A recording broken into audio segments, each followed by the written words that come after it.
ওকে, আপনারা আবার যুক্ত হয়েছেন? অনেকেই হয়নি। আচ্ছা, আমরা কি একটু ওয়েট করব?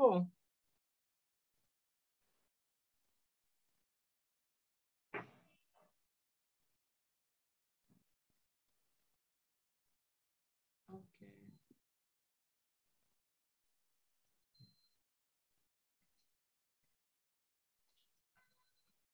okay, so now who can repeat what is drug action and what is drug effect? ভাই আমি বলি, জি বলেন। সেলুলার কম্পোনেন্টের সাথে ড্রাগের যে ইন্টারাকশনটা বা যে কাজটা হয় সেটাই হচ্ছে ড্রাগ অ্যাকশন। আর ড্রাগ ইফেক্ট হচ্ছে ড্রাগ নেওয়ার পরে যে রেজাল্টটা পাই আমরা সেটাই হচ্ছে ড্রাগ ইফেক্ট। যেমন হচ্ছে জ্বর কমে গেলে যে হ্যাঁ হচ্ছে আপনি নাপার এক্সাম্পলটা দিচ্ছিলেন, হচ্ছে নাপা জি আপনি খাওয়ার পর বলেন। বা যে কোনো পেন মেডিকেশন নেওয়ার পর সেটা হচ্ছে নার্ভাস সিস্টেমে কাজ করে। তো সেটা নিউরনে যাওয়ার পর তারপর কি যেন বলছিলেন ভুলে গেছি। ওকে, আপনি নাপারটা বলেন, আমি নিউরনটা আবার বলবো পরে। নাপারটা বলেন।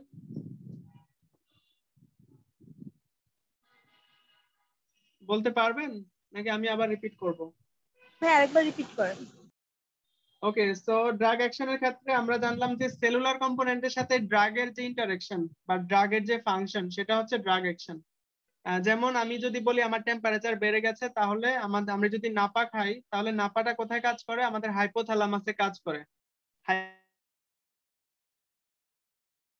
অর্গান। ওকে, সো এই হাইপোথ্যালামাসে আমাদের নাপাটা যে কাজ করবে সেলুলার লেভেলে। সো এই হাইপোথ্যালামাসের সেল এবং ওই নাপা ওষুধের যে ইন্টারঅ্যাকশন সেটা হচ্ছে ড্রাগ অ্যাকশন। এখন হাইপোথ্যালামাস কি করবে?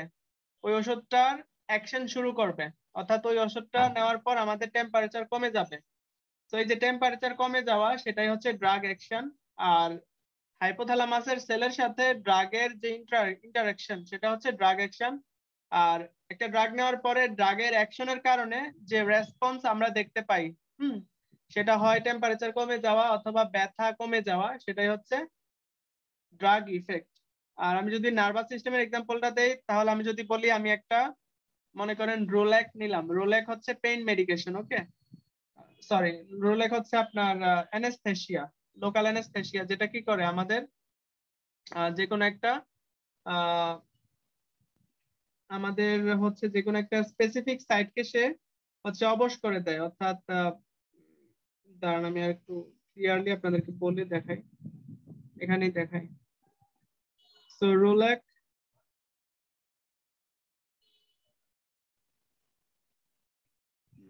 আচ্ছা, সো রোলেক হচ্ছে মোডারেট পেইন রিলিফ করে। ওকে, রোলেক কি করে? আমাদের মোডারেট পেইন, অর্থাৎ আমরা আমাদের তিন ধরনের পেইন আছে, একটা হচ্ছে মাইল্ড, মোডারেট, সিভিয়ার। ওকে, তো মোডারেট পেইন অর্থাৎ মাঝামাঝি পেইনের জন্য কি করে? রোলেক কাজ করে। ওকে, সরি, সো রোলেক কি করবে? আমাদের যে নার্ভাস সিস্টেম আছে সেখানে কাজ করবে, অর্থাৎ সে আমাদের নার্ভাস নিউরন যে সেলটা আছে সেটাকে কি করবে? সেটার সাথে কাজ করবে, তারপর সে একটা ইফেক্ট তৈরি করবে, আমাদের ব্যথাটা রিডিউস করে দিবে। তো অর্থাৎ যেই রেজাল্টটা আমরা দেখতে পাই, যে রেসপন্সটা আমরা দেখতে পাই, ব্যথা কমে যাওয়া বা সেটা টেম্পারেচার কমে যাওয়া, যেটাই হোক, সেই অ্যাকশনটা হচ্ছে কি? Drug effect. আর অ্যাকশনটা হচ্ছে সেলুলার লেভেলের সাথে ড্রাগ কম্পোনেন্টের যে অ্যাকশন সেটা হচ্ছে কি? Drug action. বুঝতে পেরেছেন?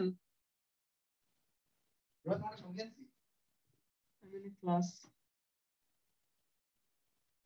ওকে, সো আপনারা বুঝতে পারলে একটু বলেন, না বুঝতে পারলে বলতে হবে, কারণ আমাকে নেক্সট স্লাইডে যেতে হবে। আচ্ছা ভাই, আমার নেটওয়ার্ক প্রবলেমের জন্য এর আগে যে একটা কথা বলছিলেন যে ড্রাগটা নিউরনে গিয়ে নার্ভাস সিস্টেমে কি কি কাজ করবে, ওটা আমি প্রথমবারও শুনতে পাইনি, এবং সেকেন্ড বার আপনি ডিসকাস করেন, ওটা একটু যদি বলতেন প্লিজ। ওকে, সো আমি জাস্ট এক্সাম্পল দিচ্ছিলাম যে ড্রাগ ইফেক্টটা হচ্ছে ড্রাগ অ্যাকশনের কারণে আমাদের শরীরে যে চেঞ্জ বা যে রেসপন্স বা যে রেজাল্ট আমরা দেখতে পাই সেটা হচ্ছে drug effect. So drug effect বোঝাতে গিয়ে আমি দুইটা এক্সাম্পল দিয়েছি, একটা হচ্ছে টেম্পারেচার নরমাল হয়ে যাওয়া আর একটা হচ্ছে ব্যথা কমে যাওয়া। সো যেমন আমি যদি বলি রোলেক্স বা পেইন মেডিকেশনের ক্ষেত্রে কি হয়, আমাদের পেইন মেডিকেশনটা আমাদের নিউরন সেলে কাজ করে। ওকে, নিউরন সেলের সাথে ড্রাগের যে ইন্টারঅ্যাকশন সেটা হবে ড্রাগ অ্যাকশন, আর এই ড্রাগ অ্যাকশনের কারণে আমাদের যদি ব্যথা কমে যায় সেটা হবে ড্রাগ ইফেক্ট। ইফেক্ট মানে রেসপন্স বা রেজাল্ট। ওকে, অর্থাৎ কি চেঞ্জ বা কি রেসপন্স আমরা দেখতে পাই সেটাই হচ্ছে ড্রাগ ইফেক্ট। ওকে, নেক্সট।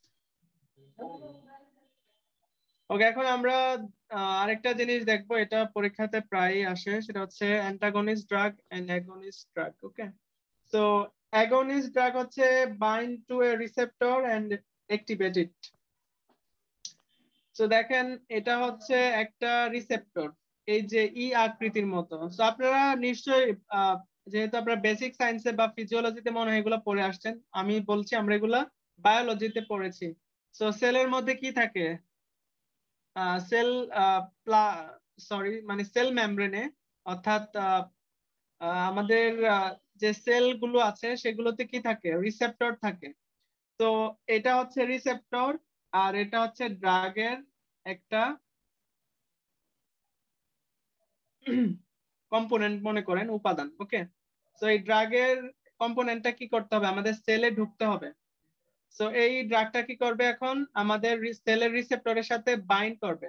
দেখেন এটা কি সুন্দর ম্যাচ হয়ে গেছে না, বাইন্ড বাইন্ড করে ফেলছে না, আপনারা দেখতে পাচ্ছেন স্ক্রিনে? জি ভাইয়া।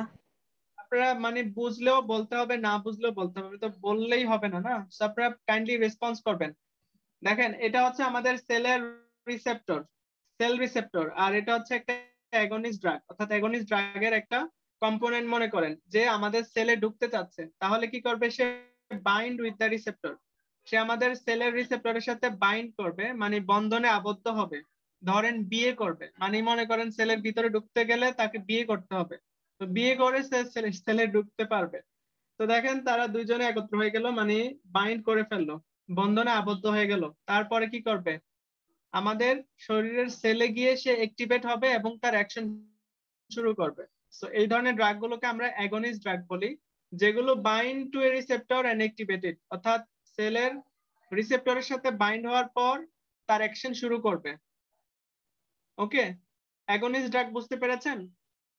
অ্যাগনিস্ট ড্রাগ হচ্ছে সেসব ড্রাগ যেগুলো আমাদের সেল রিসেপ্টরের সাথে বাইন্ড করবে এবং পরবর্তীতে গিয়ে সে অ্যাক্টিভ হবে, সেলের ভিতরে গিয়ে অ্যাক্টিভ হবে। অর্থাৎ তাকে তো আগে সেলে ঢুকতে হবে, তো সেলে ঢুকতে হলে তাকে সেল রিসেপ্টরের সাথে একটা বন্ধনে আবদ্ধ হতে হবে এবং সেলের ভিতরে ঢোকার পর সে তার অ্যাকশন বা এফেক্টটা দেখানো বা কাজ করা শুরু করে দিবে। আর অ্যান্টাগনিস্ট ড্রাগ হচ্ছে অ্যাগনিস্ট ড্রাগের বিপরীত, সেটা হচ্ছে bind to receptor and inactivated, অর্থাৎ সেলের রিসেপ্টরের মধ্যে সে কি করবে, বাইন্ড করবে, কিন্তু তারপরে সে ওই রিসেপ্টরটাকে কি করে দিবে, ইনঅ্যাক্টিভেট করে দিবে। ইনঅ্যাক্টিভেট করে দেওয়ার পর তার ইফেক্টটা অ্যান্টাগনিস্ট রিসেপ্টর ইন্টারঅ্যাকশন, অর্থাৎ এটা হচ্ছে একটা অ্যান্টাগনিস্ট ড্রাগ আর এটা হচ্ছে আমাদের সেলের রিসেপ্টর।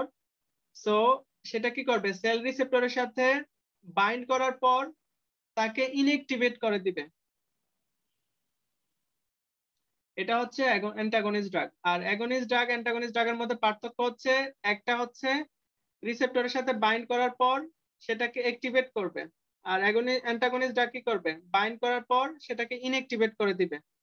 এই ইনঅ্যাক্টিভেট আর অ্যাক্টিভেট এই দুইটা মিলে হচ্ছে অ্যান্টাগনিস্ট আর অ্যাগনিস্ট ড্রাগ। বুঝতে পেরেছেন? জি ভাইয়া। ওকে, দেন আমরা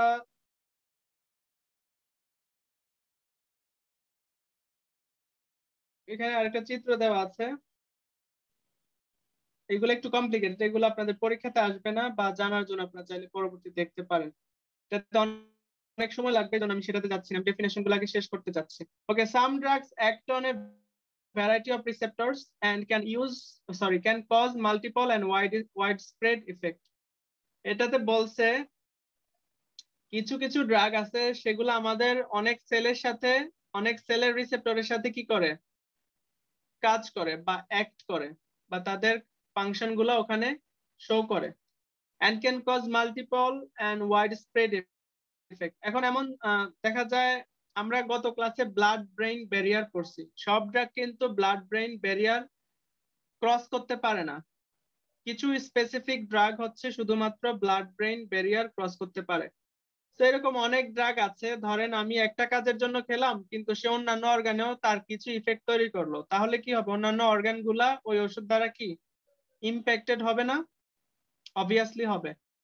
তো এটা এই জন্যই বলছে, এই জন্য আমাদেরকে ড্রাগ অবশ্যই ভালো ডক্টরের রিকমেন্ডেশন অনুযায়ী নিতে হবে। Some receptors are classified by their specific effects.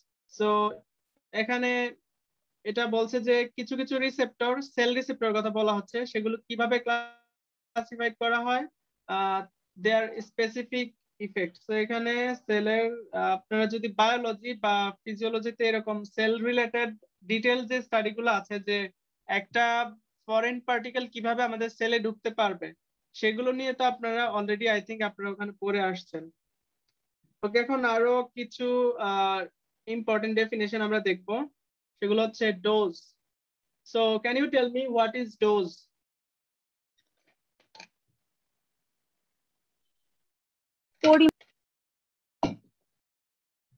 Dose means, বলেন, ট্রাই করেন, হোয়াট ইজ ডোজ? কতটুকু দরকার, পরিমাণ। আমি এখানে দেখতে পাচ্ছি, আমি বুঝতে পারছি না, অনেকেই অ্যাড আছে ক্লাসে, বাকিরা কয়বার দিতে হবে? আমি বুঝতে পারছি না। যেমন অনেকেই রেসপন্স করে না, দুই একজনই রেসপন্স করে, তার মানে কি দুই একজনই পারেন বা বোঝেন, বাকিরা কেন চুপ থাকেন? পারলেও বলতে হবে, না পারলেও মানে জানাতে হবে, হ্যাঁ, কারণ আমরা শিখতে আসছি এখানে। চুপ করে থাকলে আপনার লাইক, যেহেতু অনলাইন ক্লাস, চুপ করে থাকবেন মানে কিছুই পরবর্তীতে মনে থাকবে না। যদি একটু রেসপন্স করেন তাহলে পড়াটা আমাদের ব্রেন ক্যাপচার করতে পারবে ইজিলি। যেটাই জানেন সেটাই শেয়ার করতে হবে। তো আমাকে বলেন, হোয়াট ইজ ডোজ?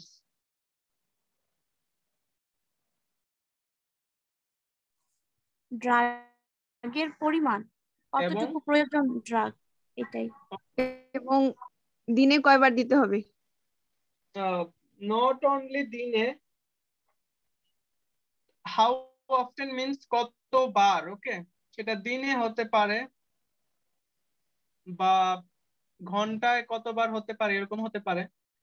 ওকে, তো it depends. Okay, so dose মানে হচ্ছে হাউ মাচ, অর্থাৎ কতটুকু ড্রাগ, এবং হাউ অফটেন কতটুকু ওষুধ এবং কতবার নিতে হবে, সেটাই হচ্ছে, এটা দ্বারাই আমরা ডোজ বুঝি। যেমন আমি যদি বলি, ফর এক্সাম্পল, যেমন মনে করেন অ্যান্টিবায়োটিক, হ্যাঁ, অ্যান্টিবায়োটিক কি করতে হয়, ডেইলি মনে করেন একটা ট্যাবলেট করে নিতে হয়, আপনাকে 7 দিন নিতে বলছে ডক্টর। সো অ্যান্টিবায়োটিক, এই যে ডেইলি একটা একটা ট্যাবলেট, ফর এক্সাম্পল এজিথ্রোমাইসিন।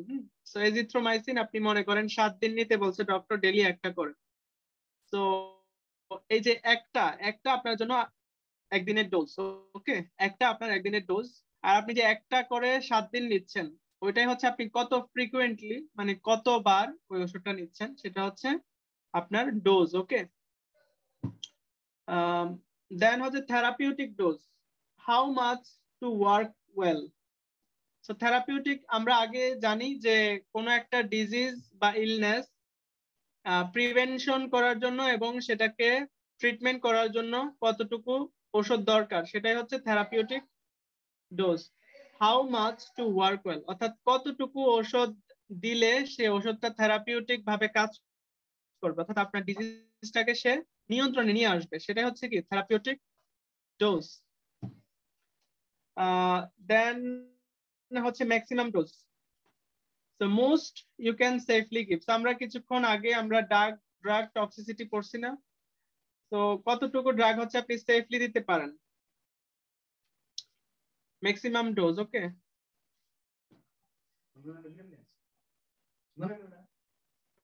বিড়াল ভালো, বাট বিড়ালে অনেক, এটা তোমার অনেক ইয়ে করবে।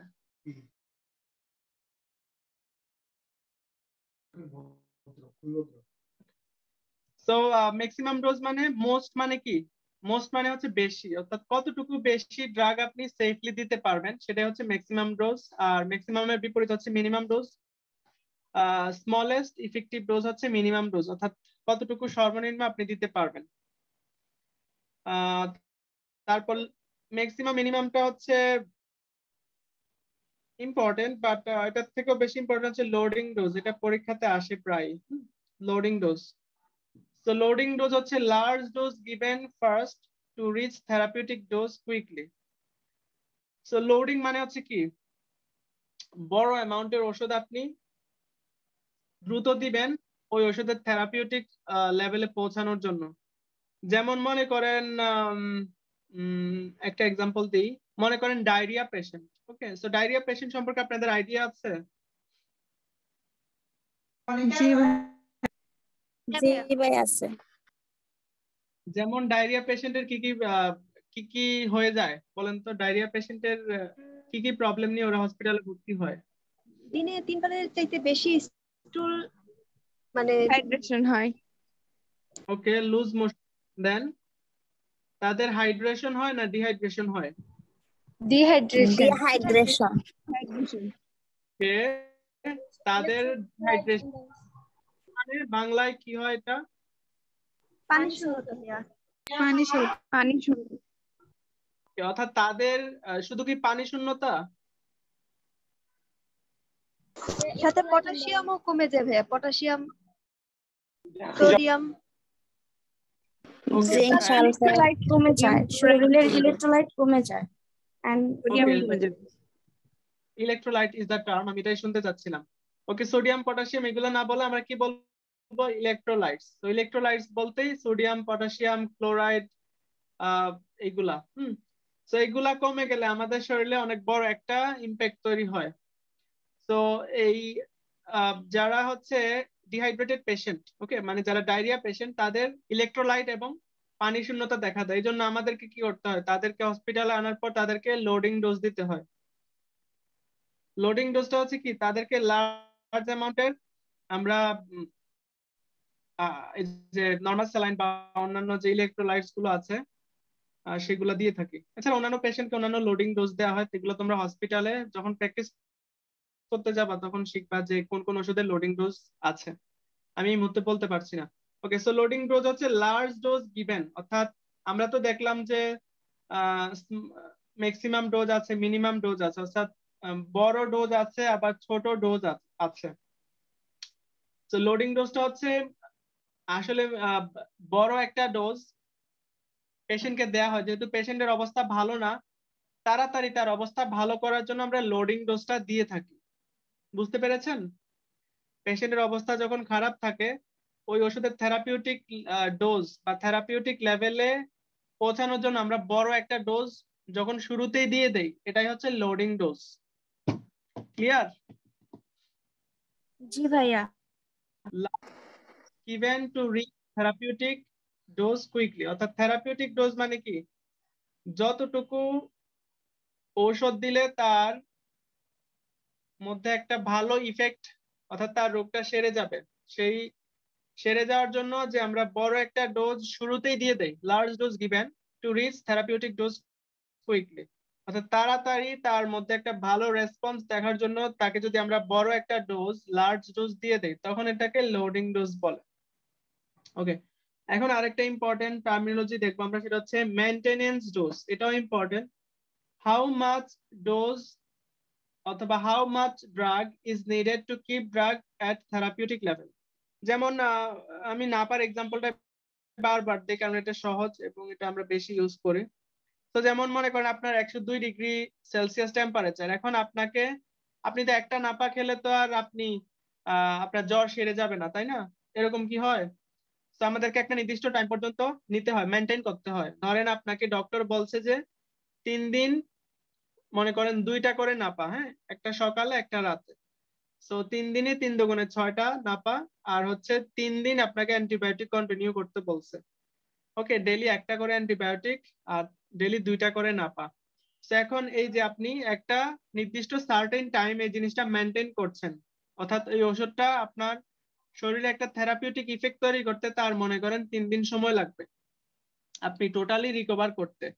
তো এটাই হচ্ছে মেইনটেনেন্স ডোজ। এখন মেইনটেনেন্স ডোজ যদি আপনি ব্রেক করেন, ধরেন আপনাকে অ্যান্টিবায়োটিক খেতে বললো 3 দিন, কি এখন 9টা বাজে গেছে,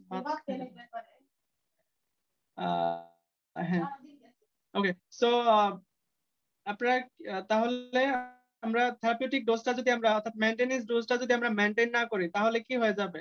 অনেক বড় প্রবলেম হয়ে যেতে পারে। এজন্য ধরেন পেশেন্টকে অবশ্যই আপনার মেইনটেনেন্স ডোজ, ধরেন আপনাকে পেশেন্টের জন্য প্রেসক্রিপশন এবং সবকিছু তার পেশেন্ট চার্ট এগুলো সবকিছু ঠিকভাবে মেইনটেইন করতে হয়। কারণ মেইনটেনেন্স ডোজ যদি আপনি মেইনটেইন না করেন তাহলে কি হবে? পেশেন্ট তার একটা নির্দিষ্ট ওষুধ থেকে বঞ্চিত হয়ে যাবে।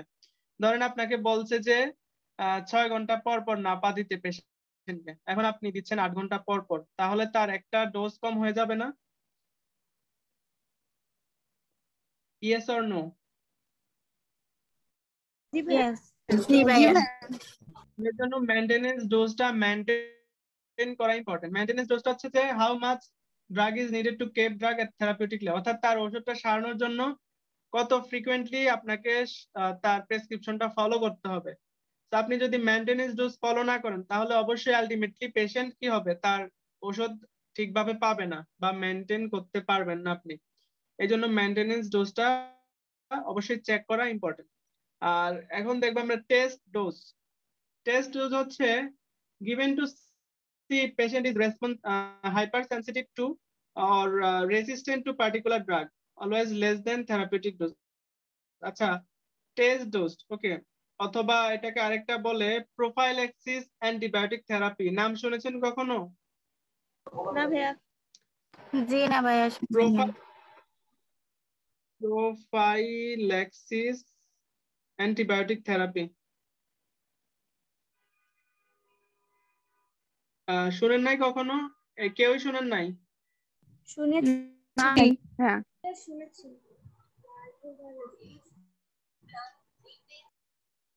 ওকে, প্রোফাইল্যাক্সিস অ্যান্টিবায়োটিক থেরাপি মাইকে বালি দিতেছিল। এটা, ওকে। আচ্ছা আমি বলছি, এটা জাস্ট লিখে দিলাম, আপনারা টার্মটা শিখবেন, এটা ইম্পর্টেন্ট, জানা জরুরি। ওকে, সো হাইপার সেনসিটিভিটি বুঝেন? হ্যাঁ, অ্যালার্জিক রিঅ্যাকশন। অ্যালার্জিক জি রিঅ্যাকশন। ভাইয়া, অ্যালার্জিক কি এটা কেমনে?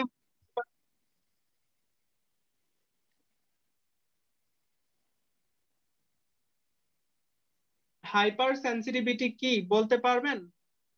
অ্যালার্জিক রিঅ্যাকশন তো বুঝলাম, জিনিসটা কেমনে ঘটে এটা তো জানতে হবে আপনাকে, তাই না?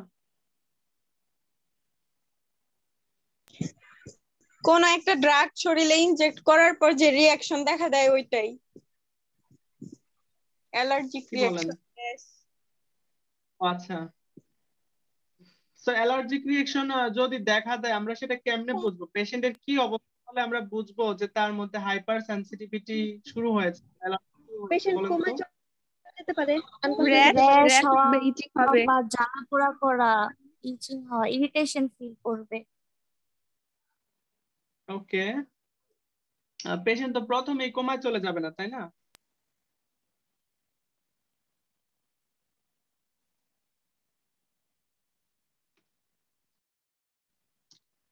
ওকে, সো দেখেন আসলে এটা জানতে হবে আপনাদেরকে। যদি পেশেন্ট দেখেন হাইপার সেনসিটিভিটি হয়েছে তাহলে কি কি চেঞ্জ আসে?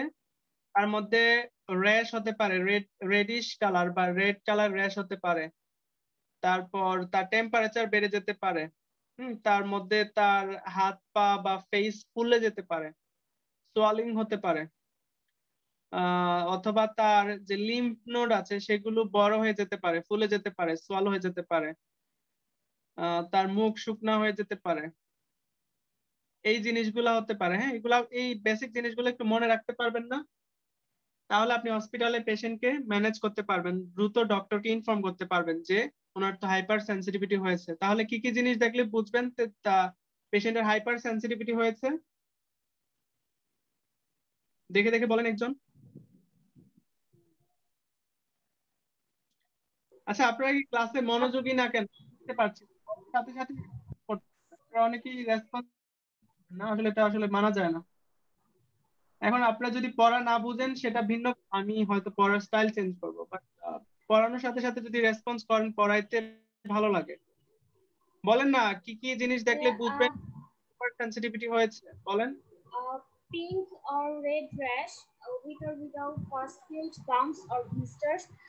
Then হচ্ছে scary, pulpy skin, fever, facial swelling, swollen or tender lymph nodes. Then হচ্ছে swollen saliva glands, dry mouth, abnormalities in white blood cell counts. ওকে, তো তার হোয়াইট ব্লাড সেল কাউন্ট কমে যাবে, যেটা টেস্টের ব্যাপার। আমরা সিবিসি টেস্ট করলে আমরা তার ব্লাডের ব্লাড কাউন্ট দেখতে পারবো। হ্যাঁ, কোনটা কতটুকু, কোন কম্পোনেন্ট কি পরিমাণ আছে, তো এটা হচ্ছে টেস্টের ব্যাপার। বাট আমরা দেখবো বেসিক্যালি কি দেখবো, যখন কারো হাইপার সেন্সিটিভিটি হয় তখন আমরা দেখবো র্যাশ দেখবো, একদম প্রাইমারিলি আমরা দেখবো র্যাশ, টেম্পারেচার বেড়ে যেতে পারে, তারপর তার ফেসিয়াল সোয়েলিং হতে পারে, এটা যে কোনো সোয়েলিং হতে পারে, বিশেষ করে ফেসিয়াল, মুখে ফুলে যেতে পারে বিভিন্ন সেল টিস্যু গুলো, তারপর তার লিম্ফ নোড ফুলে যেতে পারে। ওকে, তারপর সোয়েলেন স্যালাইভা গ্ল্যান্ডস, আমাদের যে স্যালাইভা গ্ল্যান্ডস গুলো আছে সেগুলো ফুলে যেতে পারে, আর মুখ শুকনা থাকবে, অর্থাৎ তার ঠোঁট গুলো অনেক শুকনা থাকবে। তো এই জিনিসগুলো দেখলে আমরা বুঝবো পেশেন্ট হাইপার সেন্সিটিভিটি হয়েছে পেশেন্টের। ওকে, সো ভাইয়া কি লিম্ফ নোড? ওকে, সো লিম্ফ নোড অ্যানাটমি ফিজিওলজিতে নিশ্চয়ই পড়ে আসছেন। লিম্ফ নোড কি? লিম্ফ নোড হচ্ছে আমাদের লিম্ফেটিক সিস্টেমের কিছু আমাদের যেমন সার্কুলেটরি সিস্টেম আছে, আমাদের কিন্তু লিম্ফেটিক সিস্টেম আছে। তো এই ছোট ছোট গ্ল্যান্ড লিম্ফ নোড গুলা ছোট ছোট, যেমন এই স্ক্রিন দেখেন, এই যে এটা হচ্ছে একটা লিম্ফ নোড। আরো লিম্ফ নোড কোথায় কোথায় থাকে এরকম দেখতে পাবেন এখানে। তো এটা হচ্ছে লিম্ফেটিক সিস্টেম দেখাচ্ছে পুরাটা। তো লিম্ফেটিক সিস্টেমে মূলত কি হয় বলেন তো? What is lymphatic system?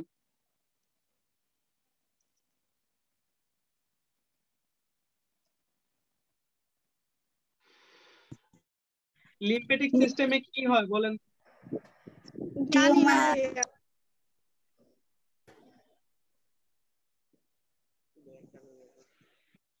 System সম্পর্কে আপনাদের আইডিয়া নাই? নাই। কি বলেন? অ্যানাটমি ফিজিওলজি তো জানার কথা।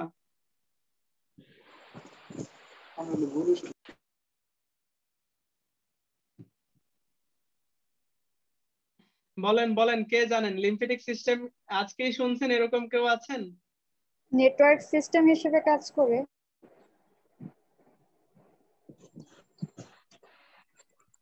আর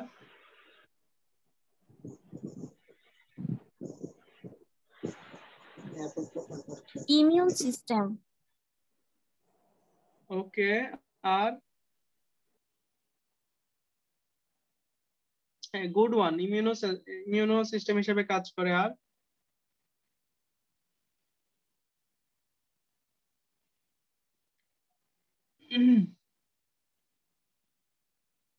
ওকে, আমাদের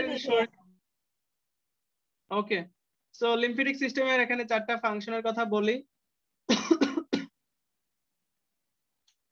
লিম্ফেটিক সিস্টেম আমাদের শরীরকে ইলনেস কজিং ইনভেডর, অর্থাৎ আমাদের যদি কোনো ফরেন পার্টিকেল থেকে আমাদের শরীরকে প্রোটেক্ট করে ইলনেস থেকে, যেমন ফরেন কোনো ব্যাকটেরিয়া, ভাইরাস বা ফরেন কোনো বডি থেকে আমাদের শরীরকে প্রোটেক্ট করে। সো এটার একটা কাজ হচ্ছে প্রোটেকশন। তারপর একটা কাজ হচ্ছে মেইনটেনিং ফ্লুইড লেভেল, আমাদের শরীরে যে ফ্লুইড লেভেল আছে সেটাকে মেইনটেইন করে আমাদের লিম্ফেটিক সিস্টেম। আরেকটা কাজ করে absorbing digestive tract fats and removing cellular waste, আমাদের সেলের যে ওয়েস্ট প্রোডাক্ট গুলা থাকে। সো লিম্ফেটিক সিস্টেম মূলত আমাদের শরীরে সুয়েরেজ সিস্টেম হিসেবে কাজ করে, যেমন ঢাকার যে সুয়েজ সিস্টেম যেটা কি করে ময়লা আবর্জনা হচ্ছে দূর করে, ঠিক একইভাবে আমাদের লিম্ফেটিক সিস্টেম আমাদের কি করে আমাদের সেলের যে ওয়েস্ট গুলো আছে সেগুলোকে কি করে রিমুভ করে। আর blockage disease or infectious can affect lymphatic system. Okay, so এইটাই হচ্ছে লিম্ফেটিক সিস্টেম। আর আপনার লিম্ফেটিক সিস্টেমটা ফিজিওলজি থেকে আবার রিভিউ করবেন, কারণ আপনাকে ফার্মাকোলজি পড়ার জন্য আপনার অ্যানাটমি, ফিজিওলজি, প্যাথোফিজিওলজি তিনটা নলেজ অনেক রিচ হতে হবে। আর ফার্মাকোলজি একবার পড়লেই ফার্মাকোলজিতে হাফেজ হওয়া যায় না, একদম জব লাইফ পর্যন্ত সবসময় ফার্মাকোলজি পড়তে হয়। ইভেন আমি এখনো পড়ছি ফার্মাকোলজি। ফার্মাকোলজি আসলে হিউজ একটা ব্রড একটা সাবজেক্ট, আর আমাদের ফার্মাকোলজি নলেজ ভালো থাকার জন্য ইম্পর্টেন্ট। ওকে, সো টেস্ট ডোজ মানে কি? টেস্ট মানে কি? কোন একটা পরীক্ষা, তাই না? সো টেস্ট ডোজ মানে হচ্ছে আমরা কোন একটা ড্রাগ অল্প পরিমাণে পেশেন্টকে দিয়ে দেখবো যে ওই পেশেন্টটা ওই ড্রাগটার উপর হাইপার সেনসিটিভ কিনা, অথবা ওই ড্রাগটার উপর সে রেজিস্ট্যান্স কিনা, অর্থাৎ ওই ড্রাগটা দেওয়ার পর তার শরীরে কোনো খারাপ প্রতিক্রিয়া দেখা দেয় কিনা, সেটা হচ্ছে টেস্ট ডোজ। যেমন always less than therapeutic dose. আমরা থেরাপিউটিক ডোজে কি দেই? পেশেন্টকে একটা নির্দিষ্ট মাত্রা একটা ওষুধ দেই। তো টেস্ট ডোজটা অবশ্যই তার থেকে কম হবে। তো টেস্ট যেমন মনে করেন কোভিড-19 ভ্যাকসিন যখন আবিষ্কার হয় তখন তারা ওই যে নির্দিষ্ট ধরেন 10,000 লোকের উপরে এটা কি করে প্রয়োগ করে, তারপরে দেখে কোনো হাইপার সেনসিটিভিটি দেখা যায় কিনা, বা ওই মানুষগুলো ওই ড্রাগটার উপর রেজিস্ট্যান্ট কিনা। রেজিস্ট্যান্ট মানে হচ্ছে তার সেটা নিতে পারবে কিনা, তার শরীর এটা নিতে পারবে কিনা নর্মাল। সেই জন্য টেস্ট ডোজ ইম্পর্টেন্ট, কারণ আমরা যদি টেস্ট ডোজ না দেই তাহলে আমরা বুঝবো না যে এটার থেকে তার হাইপার সেনসিটিভিটি তৈরি হয় কিনা, বা আসলে তার শরীর এটাকে গ্রহণ করতে পারবে কিনা। ওকে, সো আমি কোভিড-19 ভ্যাকসিনের এক্সাম্পল দিচ্ছি। সো এখনো অনেকে কোভিড-19 ভ্যাকসিন নিতে ভয় পায়, কারণ তাদের মধ্যে অনেকের মধ্যে হাইপার সেনসিটিভিটি রিঅ্যাকশন দেখা দিতে পারে বা দেখা দিয়েছে। সো এই জন্য তারা পরবর্তী ডোজ গুলো আর নিবে না। বুঝতে পেরেছেন? জি। তো টেস্ট ডোজ তাহলে কি, কেউ একজন বলেন what is test dose?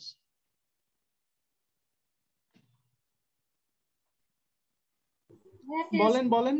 Test dose হচ্ছে যে মেইনলি টেস্ট কোন একটা নতুন লাইক হচ্ছে ভ্যাকসিন আসলে মানে বা কোন একটা ড্রাগ আসলে এটা হচ্ছে একটা পার্টিকুলার পেশেন্টের উপর দেওয়া হয়, এবং এটা হচ্ছে লেস দ্যান থেরাপিউটিক ডোজ। এটা হচ্ছে অলওয়েজ থেরাপিউটিক ডোজের থেকে কম দেওয়া হয়, এবং মেইনলি হচ্ছে দেখা হয় যে এটা কোনো হাইপার সেনসিটিভিটি রিঅ্যাকশন করতেছে কিনা, এটা রেজিস্ট্যান্ট কিনা। আমি এক্সাম্পল দিচ্ছি, এক্সাম্পল হচ্ছে পরে, আগে ডেফিনেশন দিতে হবে। সো টেস্ট ডোজটা হচ্ছে মূলত আমরা পেশেন্টকে অল্প পরিমাণ ওষুধ দিয়ে দেখি, অর্থাৎ থেরাপিউটিক ডোজ থেকে আরো কম ডোজে অল্প মাত্রায় দিয়ে দেখি যে তার মধ্যে কোনো হাইপার সেনসিটিভিটি রিঅ্যাকশন তৈরি হয় কিনা বা অ্যালার্জিক রিঅ্যাকশন তৈরি হয় কিনা, এবং ওই পেশেন্ট ওই ড্রাগটা সে নিতে পারে কিনা সেটা দেখার জন্য আমরা টেস্ট ডোজটা মূলত দিয়ে থাকি। ওকে, এখানে আরো কিছু ডেফিনেশন আছে, তবে আজকে এইটা পর্যন্তই। প্রোফাইল একটি পর্যন্ত যেতে পারবো কিনা, 10 মিনিট আছে। ওকে, সো অনেকেই চলে গেছেন। আচ্ছা, ক্লাস কি ইন্টারঅ্যাক্টিভ না, তাই না? আপনারা অনেকেই চলে গেছেন অলরেডি, 14 জন, ওর থেকেও নাই। ওকে, অনেকের আবার লং টাইম অনলাইনে ক্লাস করতে ভালো লাগে না, সেটা একটা কারণ হতে পারে। সো আরো কিছু ডেফিনেশন দেখেন। Acute therapy. So acute therapy মানে হচ্ছে কি ক্রিটিক্যাল ইলনেস, অর্থাৎ যেমন যদি কারো মনে করেন একিউট থেরাপি বলতে একিউট মানে কি জানেন? তাৎক্ষণিক। এটার পিরিয়ডটা কতদিন হতে পারে?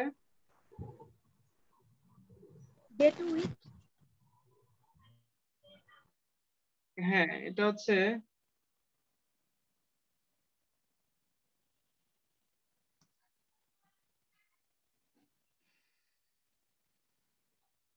ওকে। সো অ্যাকিউট ডিজিজ বা অ্যাকিউট ইলনেস হচ্ছে develop usually for short time, যেটা শর্ট অল্প সময়ের জন্য শুরু হয়, অর্থাৎ শুরু হওয়ার অল্প কয়েকদিন বা অল্প কয়েক সপ্তাহ সময়টাকে আমরা একিউট স্টেজ বলি।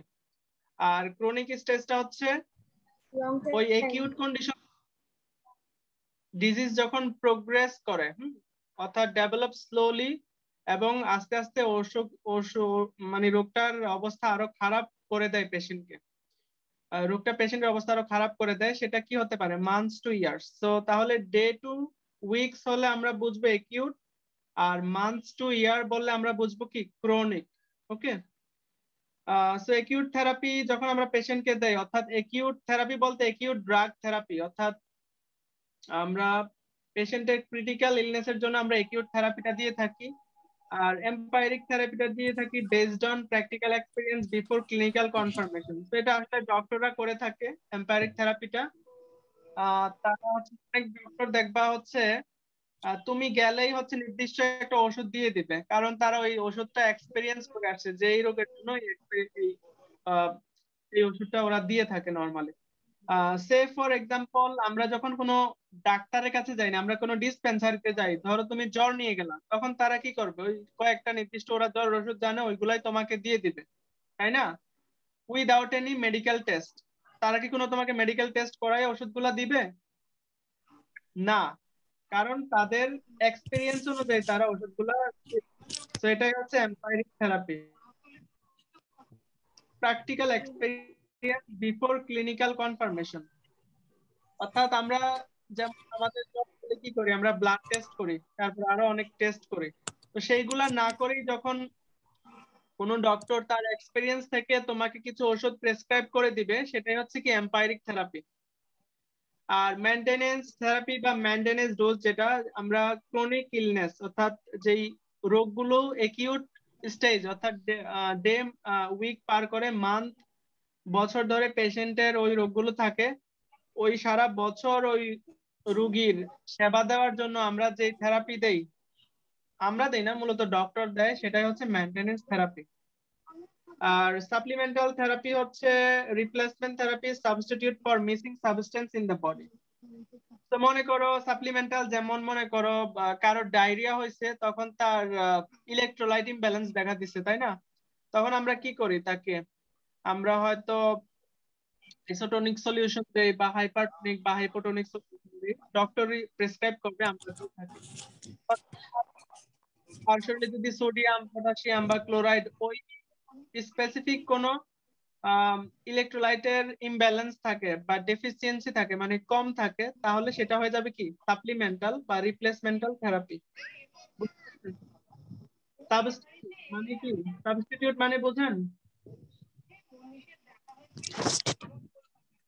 না ভাইয়া। বলেন।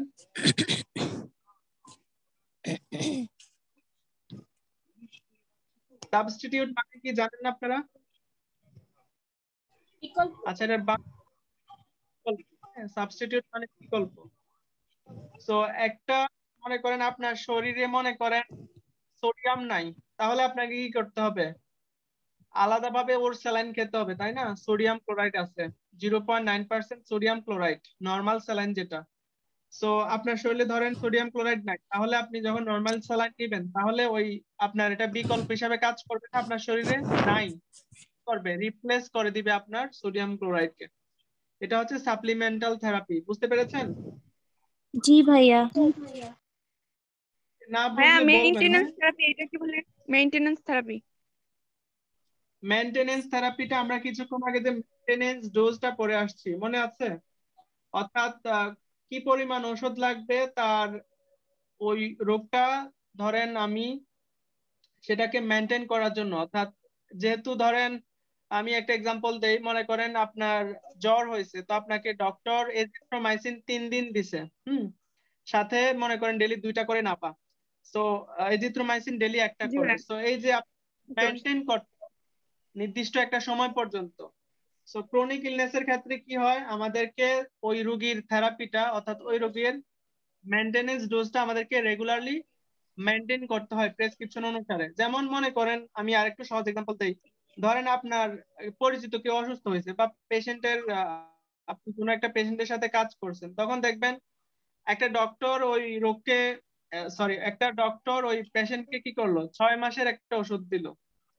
এই 6 মাস যে সে নির্দিষ্ট প্রতিদিন মনে করেন একটা করে ডোজ বা 2টা করে ডোজ সে মেনটেন করবে 6 মাস, এই পুরা 6 মাসের কোর্সটাই তার মেনটেনেন্স